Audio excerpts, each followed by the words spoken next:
Si las puertas se te han cerrado, recuerda que siempre hay una puerta abierta para ti. Puerta Abierta, un programa con el doctor Guillermo Torres.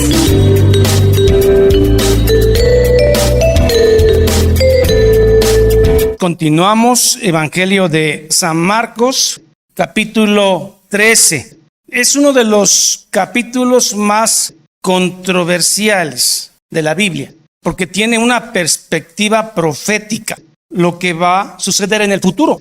Y entonces, a través de la historia, ha sido interpretado mal, regular, bien, pero lo importante es que las diferencias son de un tema secundario, porque aunque no lo crea, un tema escatológico de los últimos tiempos es algo secundario. Puede ser que haya una interpretación y puede ser que haya otra interpretación del mismo texto, pero no trastoca los principios fundamentales del cristianismo, como es el tema de la Trinidad, la soberanía de Cristo. Es un tema escatológico que uno debe esforzarse por ser fiel a la hermenéutica, a la exégesis del texto y no equivocarse. Perspectivas de interpretación. Alguien dijo que lo importante no es lo que no entiendes de la Biblia, lo importante es lo que entiendes. Los 10 mandamientos hasta un niño lo entiende.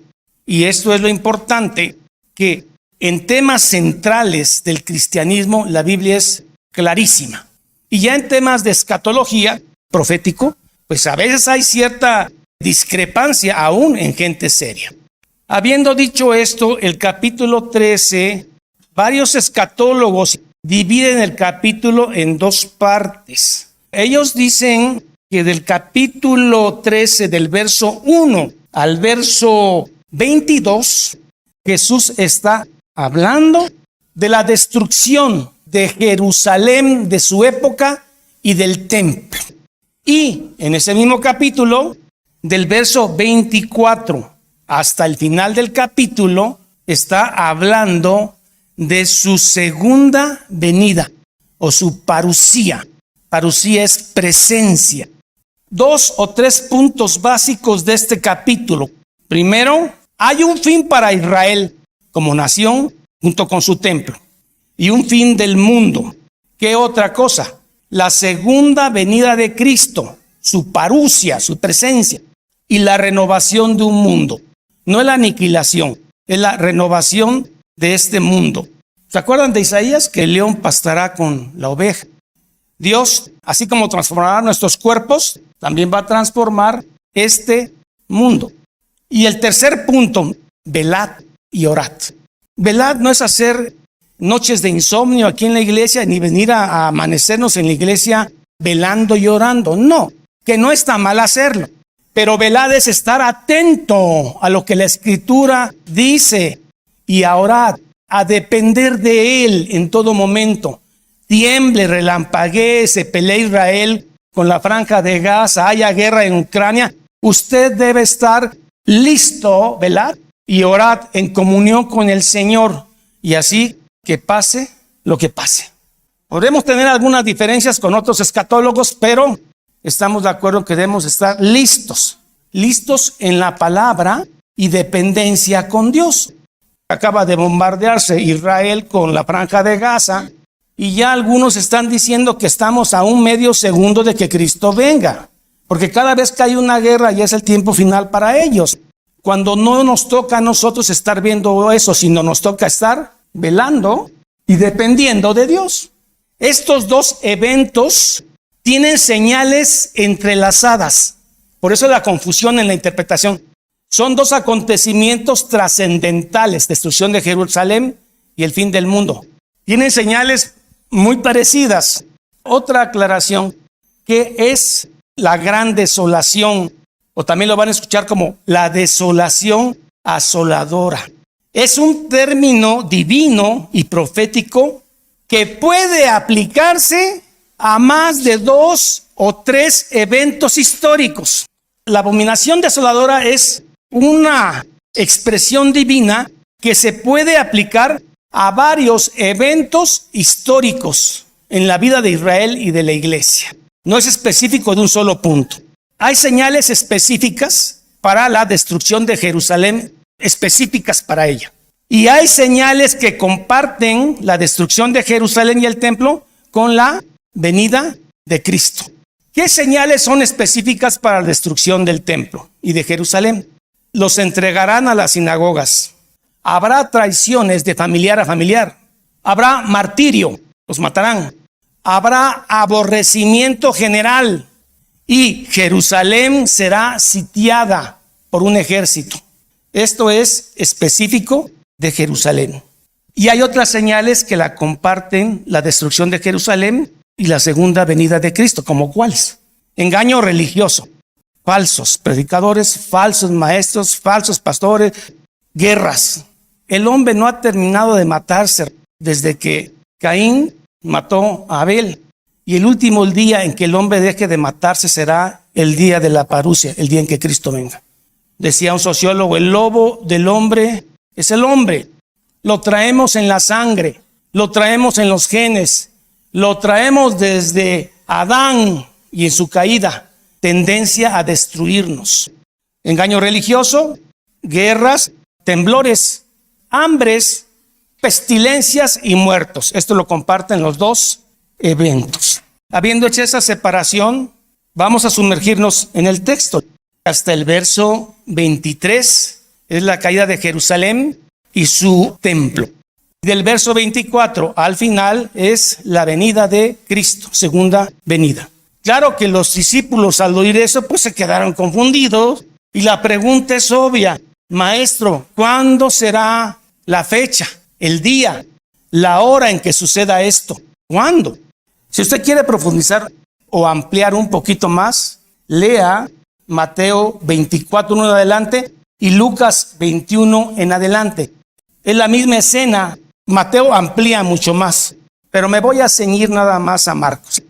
Saliendo Jesús del templo, esto tiene una significancia. Jesús sale del templo el martes después de haberse confrontado con los líderes y simbólicamente se va a un monte que está a un lado del muro oriental. Y él hace esta declaración profética en el monte de los Olivos.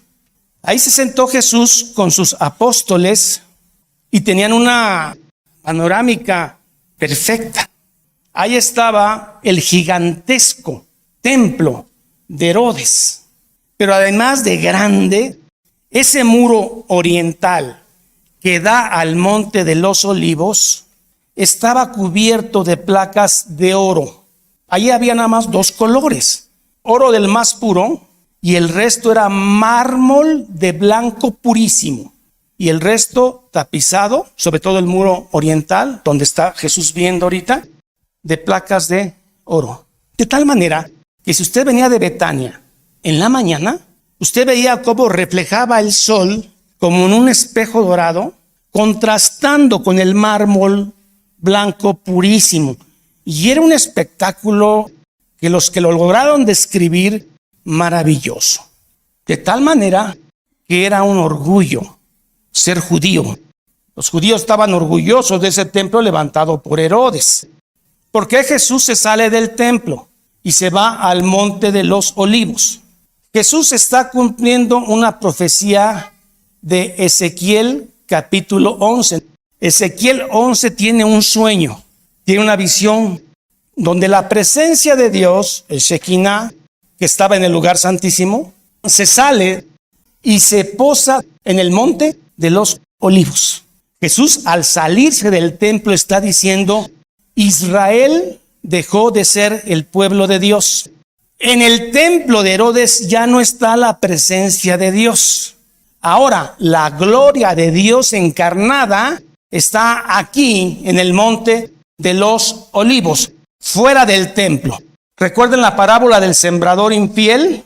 Que mataron a los enviados, mataron al hijo y lo aventaron fuera de la viña. Jesús es aventado fuera de la viña, de el templo. Y él sale y se pone en el monte de los Olivos. Es por eso que Jesús le dice a la mujer samaritana, mujer, viene el tiempo, ni en este monte donde adoran los samaritanos, ni en Jerusalén donde adoran los judíos, estará la presencia de Dios. Porque Dios busca adoradores en espíritu y en verdad, no en un templo. Y Jesús al salir del templo está diciendo, se acabó el pueblo judío como nación de Dios. Nosotros como amileniales pactuales, nuestra diferencia con los hermanos dispensacionales es que ellos creen que para Dios hay dos pueblos. Uno es la iglesia y otra es el pueblo judío. Y eso no es cierto. Dios tiene un solo pueblo y es la iglesia, que está formada desde hace 2000 años de judíos que se convirtieron al cristianismo y de la gran masa gentil que entró después de que Cristo murió. Del remanente de Israel y de la gran masa gentil se forma la iglesia y hay un solo pueblo y es la iglesia. Por tanto, nosotros como iglesia somos descendientes espirituales de Abraham, de Isaac, de Jacob, de los patriarcas. Jesús está diciendo que Israel como nación ya no es el pueblo de Dios.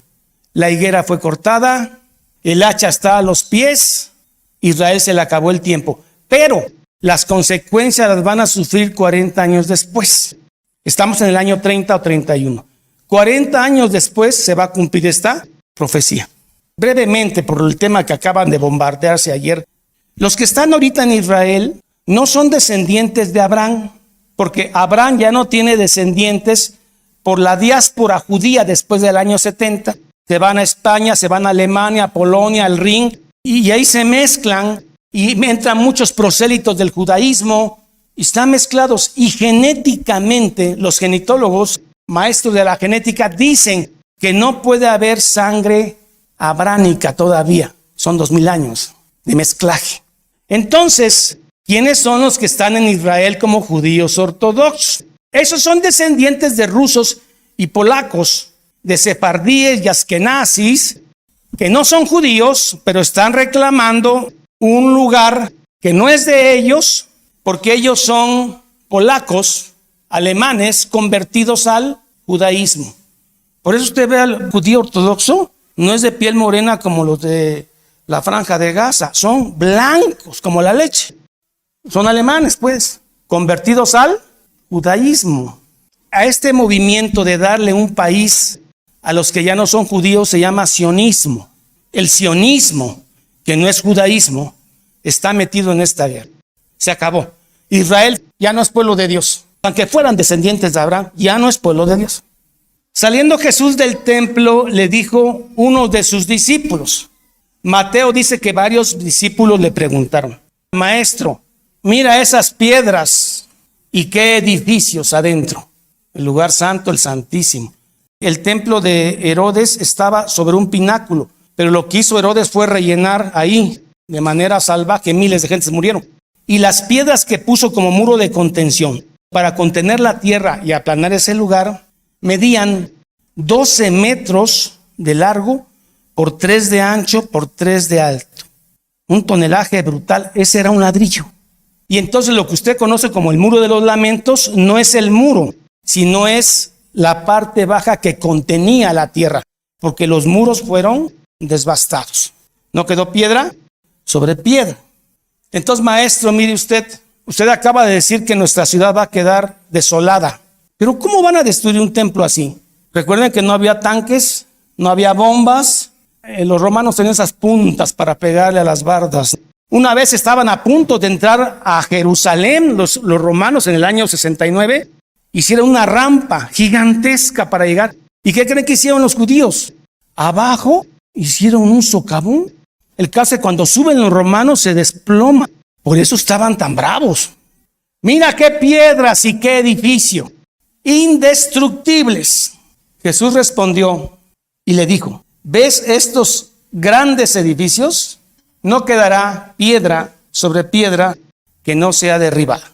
¿Cuándo se cumplió esta profecía? En el año 70 de nuestra era, cuando el general Tito, hijo de Vespasiano, logra romper las murallas de Jerusalén. La población de Jerusalén se esconde en el templo y van sobre ellos y destruyen primero la fortaleza Antonia y después el templo. Salen como ratones los judíos y se van a un lugar que también Herodes construyó, Masada. Y ahí 600 gentes, entre hombres y niños, pero ellos antes de ser conquistados se inmolaron. Roma, en el año 67, ya no soportó las rebeliones de los judíos. Dijo, ya basta. Y se le va encima con toda la fuerza romana. El asedio dura 3 años, del 67 al 70. En esos 3 años murieron 1 millón de judíos. Y finalmente lograron entrar y devastaron el templo. Mataron niño, señora embarazada, perro, gato, incendiaron y solo quedó cenizas. Esta profecía de Jesús se cumplió en el año 70 de nuestra era. Fue tan fuerte la invasión de los romanos ya al templo propiamente que tuvo que cesar los sacrificios. Y ese es un acto simbólico. Solamente habían cesado 168 años antes, cuando un griego, Antíoco Epífanes, también hizo algo parecido a lo que está haciendo Roma en el año 70. Antíoco IV Epífanes, en el año 168 antes de Cristo, mete al dios Zeus al templo y además sacrifica una cerda en el templo. Eso fue 168 años antes de Cristo. Abominación asoladora se puede aplicar al año 168 con Antíoco y se puede aplicar al año 70 de nuestra era cuando el templo es destruido.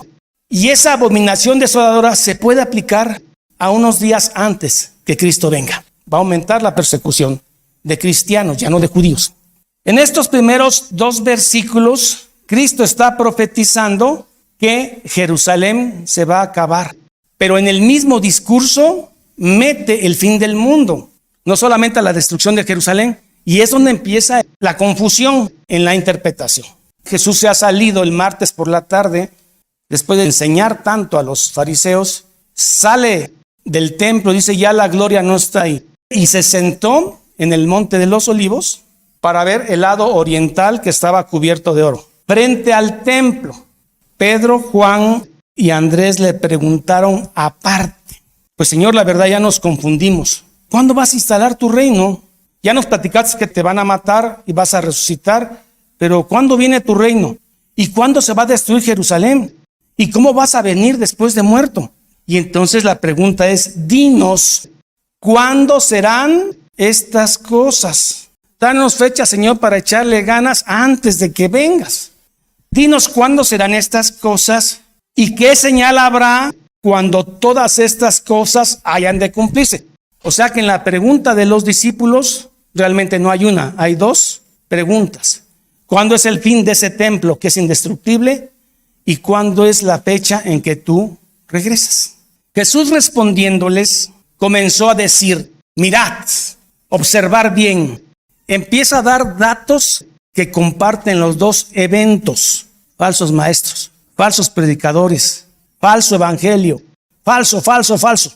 Esos falsos existieron antes de que Jesús viniera y van a existir antes de su segunda venida. Falso. Porque vendrán muchos en mi nombre diciendo, yo soy el Cristo, y engañarán a muchos. Ahí está una señal. Falsos predicadores, falsos evangelistas, siempre ha habido y los habrá hasta que Cristo venga. Señales compartidas. Pero hay gente más descarada que no dice, ahí está Cristo. Dicen, yo soy Cristo. En eso terminan las sectas. Idealizan tanto a su líder que termina siendo Dios. Tenemos Jim Jones, Davis, tenemos Luz del Mundo, pero siempre ha existido. Otra señal, guerras. Lee las guerras babilónicas, las guerras asirias. Está en nuestros genes. Nunca va a dejar de haber guerras. Esas guerras en el nombre de Dios son las más terribles. Mas cuando oigáis de guerras y rumores de guerras, no os turbéis, porque es necesario que suceda así, pero aún no es el fin.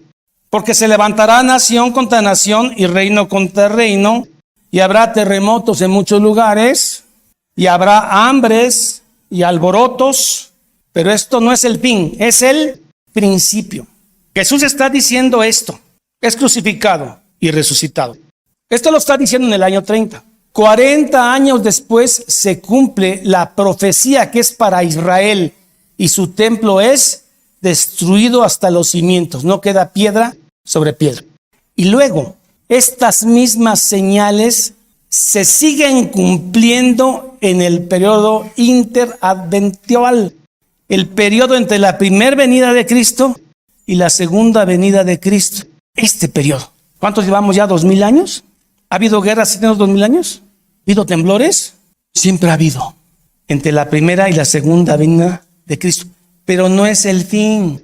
Empezó el trabajo de parto. Hay mujeres que el trabajo de parto les dura 36 horas, día y medio. Y hay mujeres que con 5 horas de trabajo de parto y 2 pujidos, ¡pum!, sale el nene. El trabajo de parto no sabemos cuánto dura. Este no es el fin, es principio de dolores. Por eso tanto intérprete sensacionalista de internet que dice, no, ya empezó la guerra de Israel contra la franja de Gaza, se acabó el mundo, agarren sus mochilas, vámonos a las montañas. Y gente que lo sigue, pero este no es el fin. Principio de dolores son estos. La venida de Cristo va a ser cuando menos lo esperes. Lo dice Jesús, pero mirad por vosotros mismos. Se lo está diciendo a los judíos de la época de Jesús, porque los van a perseguir. En el año 70, Roma entra y mata a 1 millón de judíos. No había cristianos, porque los cristianos, en base a esta advertencia, se fueron a la montaña. Se fueron a un lugar que se llama Pela, que está en Perea. Y viene la matazón y casi matan a puro judío. Mirad por vosotros mismos, porque os entregarán a los concilios. En cada lugar de Israel donde había ya más de 100 varones, ya se podía conformar una sinagoga con 23 jueces. La sinagoga era este lugar religioso, pero a un lado había un cuarto donde se reunían los 23 ancianos. Era un pequeño Sanedrín para juzgar a alguien. Si alguien salía culpable, le daban 40 azotes, menos uno, o sea, le daban 39 para no equivocarse, respetando Deuteronomio. Los van a entregar a los concilios, a las sinagogas. Está hablando de lo que pasó en el año 70. Os azotarán. Pablo lo azotaron 7 veces con vara. Miren a estos pescadores, a Pedro, Juan, Jacobo, y Jesús les dice que a esos pescadores se van a poner frente a reyes. Pero yo, ¿qué voy a hablar frente a un rey si soy un pescador? El Espíritu Santo les va a dar palabra en ese momento, cuando estén siendo perseguidos. Os azotarán y delante de gobernadores y de reyes os llevarán por causa de mí, por ser cristianos nada más, para que ustedes den testimonio a ellos. Y es necesario que el evangelio sea predicado antes a todas las naciones. ¿Esto sucede en la época de Jesús? Sí.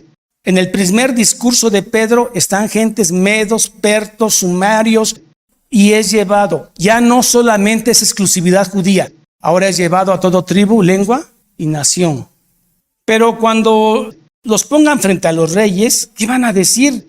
Ni lo penséis. Si lo que os fuere dado en aquella hora os hablad, o sea, lo que el Espíritu Santo les diga. Porque no sois vosotros los que habláis, sino el Espíritu Santo. Y voy a tener que testificar de Cristo ante reyes. ¿Qué le voy a decir? No se preocupen. El Espíritu Santo os dará palabra. Este es un texto que habla en un contexto de persecución. Me están persiguiendo y de repente me llevan a un rey y yo, ¿qué digo? El Espíritu Santo hablará por ti. Fíjense lo que es la mala interpretación. Una vez fui a una predicación y me siento junto al predicador y le digo, ¿qué vas a predicar? No sé. ¿Cómo que no sé? ¿No preparaste nada? No, lo que el Espíritu Santo me ponga. Pero ya cuando vas estudiando y leyendo, no está hablando de preparar un tema para que la gente se ilustre en la palabra, sino de persecución, traición familiar. Y el hermano entregará a la muerte al hermano y el padre al hijo. Los judíos se avergonzaban de tener un familiar cristiano. Y se levantarán los hijos contra los padres y los matarán. Patricidio. No te molestes cuando eres aborrecido por un incrédulo. Aborrecieron a Jesús, aborrecieron a sus apóstoles y te van a aborrecer a ti. Y seréis aborrecidos de todos por causa de mi nombre, mas el que persevere hasta el fin será salvo. La perseverancia te la da el mismo Espíritu Santo. ¿Se dan cuenta que estas señales se comparten antes de la segunda venida de Cristo y antes de la destrucción de Jerusalén? ¿Qué es la abominación desoladora?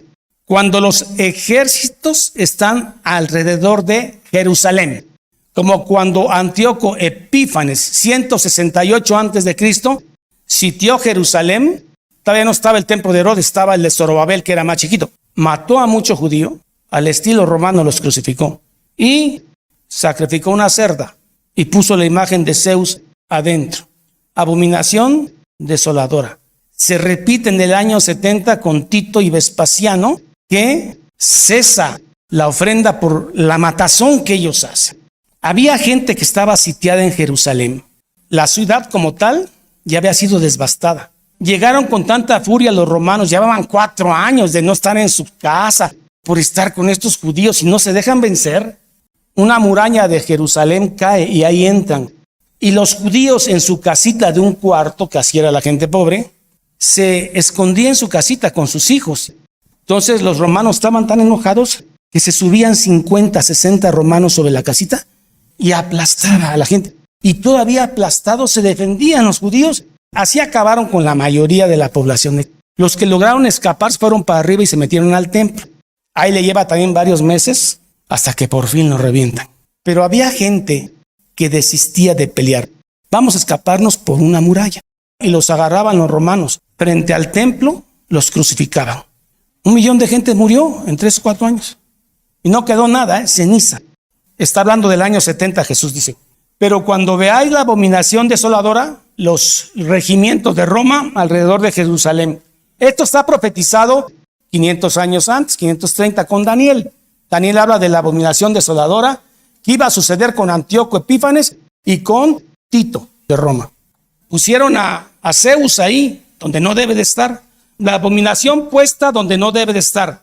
Cuando vean que Jerusalén está sitiada, pélense. ¿A dónde? A Pela.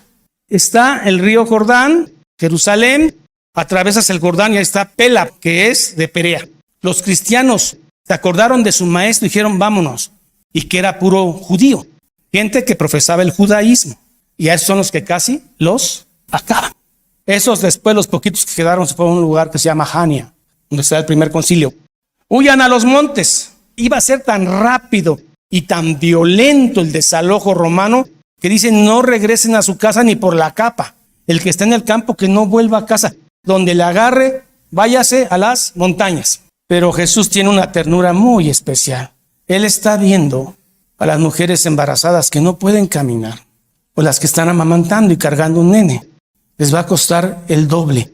Así que oren para que esto no suceda en invierno, donde los ríos se llenan de agua ahí y no puedes pasar. ¿Sí sabes qué hacían los romanos con ellas?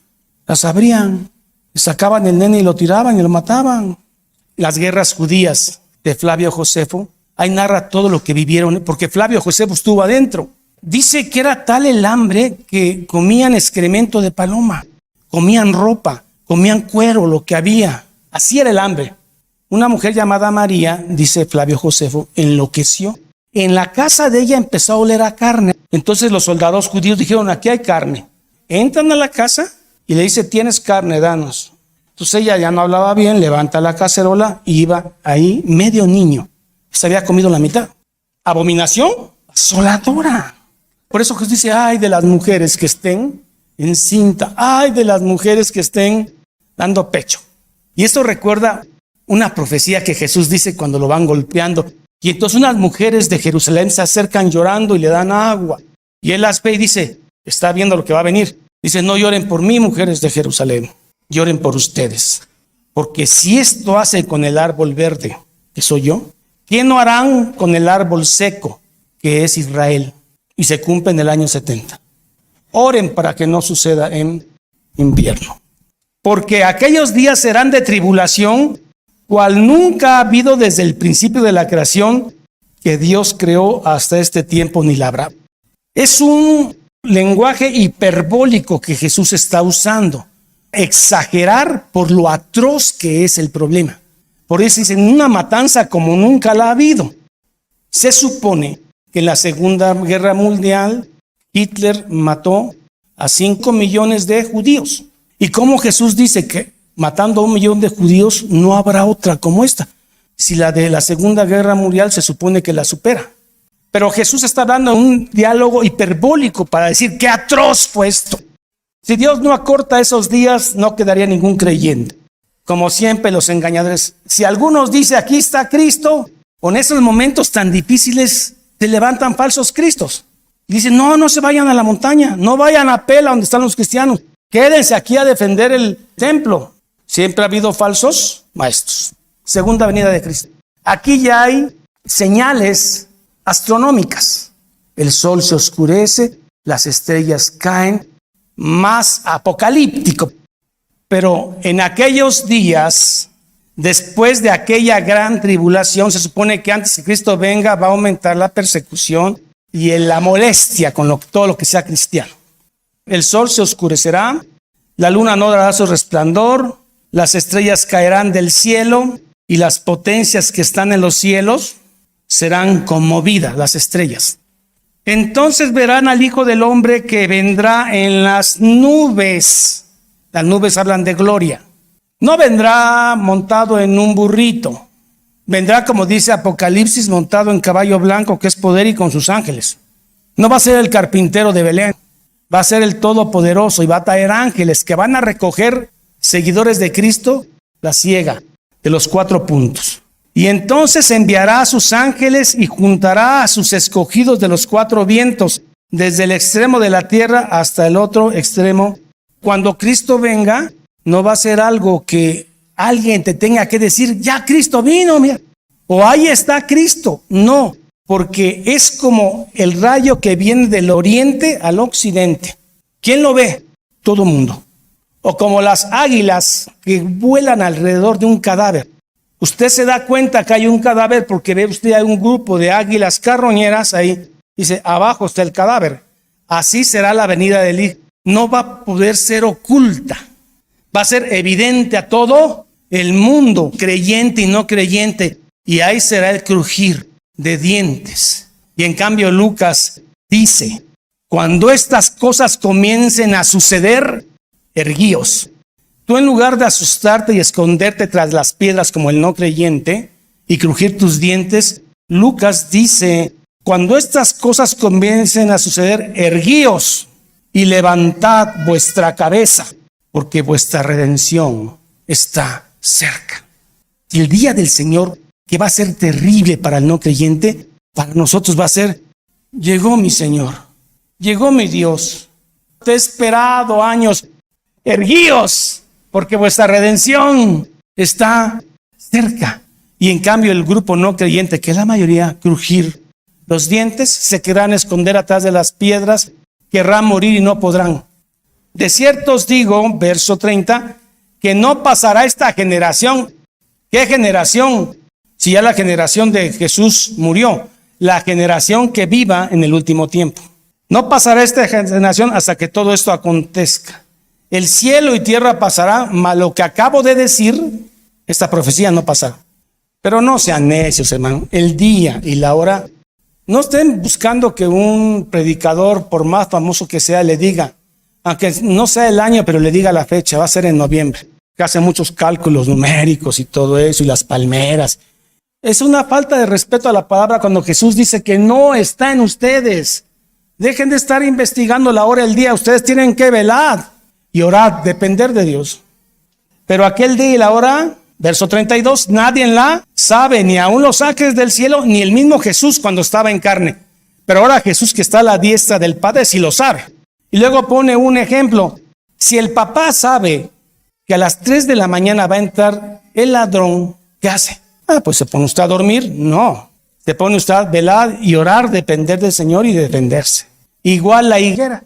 De la higuera aprender, esta higuera no es Israel, es cualquier higuera que cuando ya está por florecer, sus tallos están llenos de savia, está como que revienta, ya es hora que venga. Así son las señales. De la higuera aprender la parábola, no está hablando de Israel, porque algunos dicen que aquí es Israel en el año 1948, cuando se consolida como nación. No, es cualquier higuera.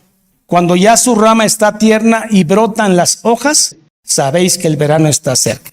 Cristo está a punto de venir desde hace 2000 años. Pero nosotros debemos andar con la actitud de velad y orad. listo con lo que dice la Escritura.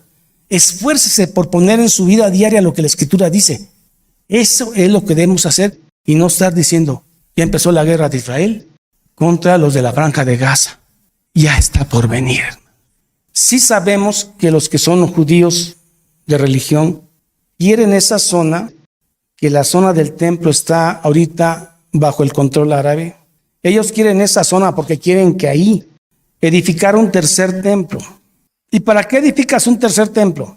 Con mesa de sacrificios y todo. Para volver a sacrificar animales, corderos.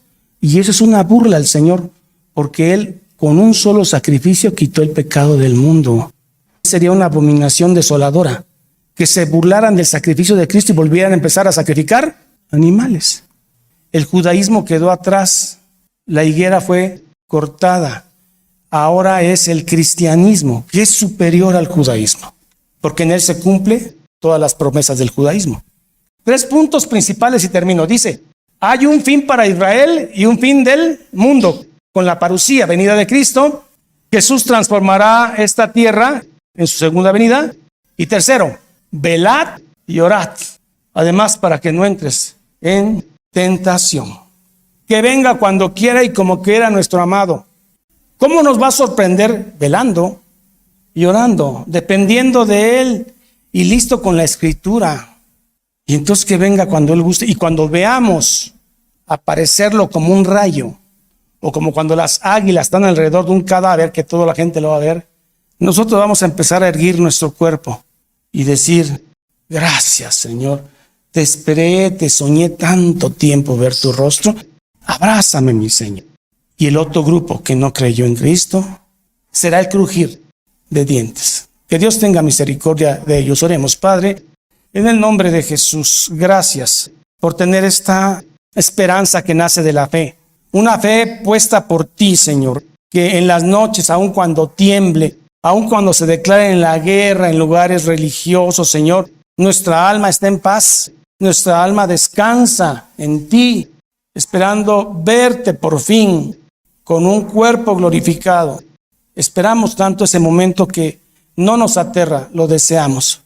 Solamente oramos por aquellos que no te han conocido y que te conozcan, Señor, para que no esperen ese día con tanto temor y destrucción, el día del ay, del crujir de dientes.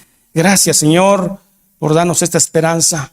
Te agradecemos siempre en el nombre del Padre, del Hijo y del Espíritu Santo.